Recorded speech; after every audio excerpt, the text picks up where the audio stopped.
कि हमारे आदरणीय प्रधानमंत्री मोदी जी उत्तराखंड जाते हैं और बड़ी बड़ी बातें करके आ जाते हैं।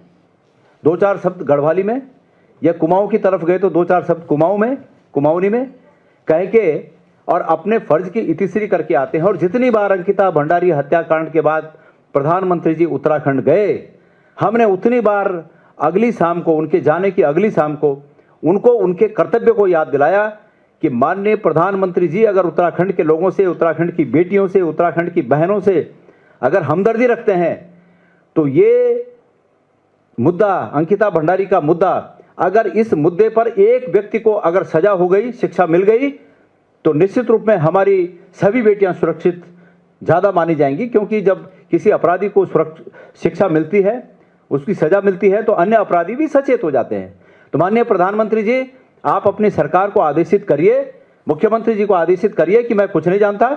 मेरे उत्तराखंड छोड़ने से पहले, इस जमीन को छोड़ने से पहले मैं चाहता हूं कि अंकिता भंडारी हत्याकांड में जो वीआईपी था, वो चाहे हमारी पार्टी, उनकी पार्टी का क्यों नहीं था, लेकिन ये हिम्मत होनी चाहिए उनके कि वो उसको उत्तराखंड छोड़ने से पहले अरेस्ट कराते। हमने ये मांग की। चलिए, उनके उत्तराखंड छोड़ने से पहले ना सही, लेकिन कभी ना कभी तो कराते, लेकिन ऐसा नहीं हुआ।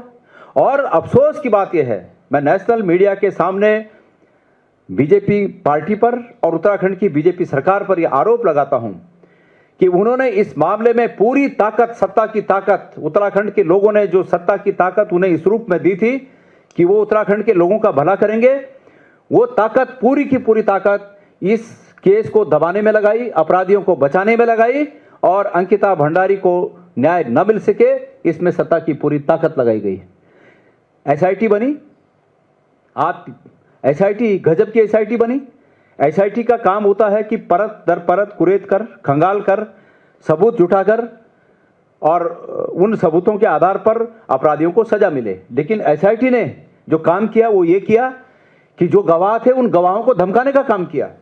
इस केस में जो सबसे बड़ा गवाह था, जो व्यक्ति अंकिता भंडारी का जो फ्रेंड था, जिसने ये अंकिता भंडारी के चैट सोशल मीडिया में जारी किए कि अंकिता भंडारी ने मरने से पहले उससे कहा था कि मुझे एक विशेष सर्विस देने के लिए ये मालिक, जहां वो नौकरी करती है, जो कि बीजेपी का नेता भी है, ये मालिक विशेष सर्विस एक बड़े नेता को देने के लिए मुझ पर दबाव बना रहे हैं और मेरी जिंदगी को खतरा है, मेरी जान को खतरा है। ये अंतिम चैट है उस लड़की का, अंकिता भंडारी का।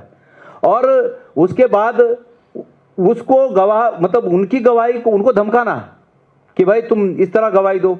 जितने गवाह इसमें आए उनको धमकाना, जिन्होंने सबूत मिटाने की कोशिश की उनको बचाना।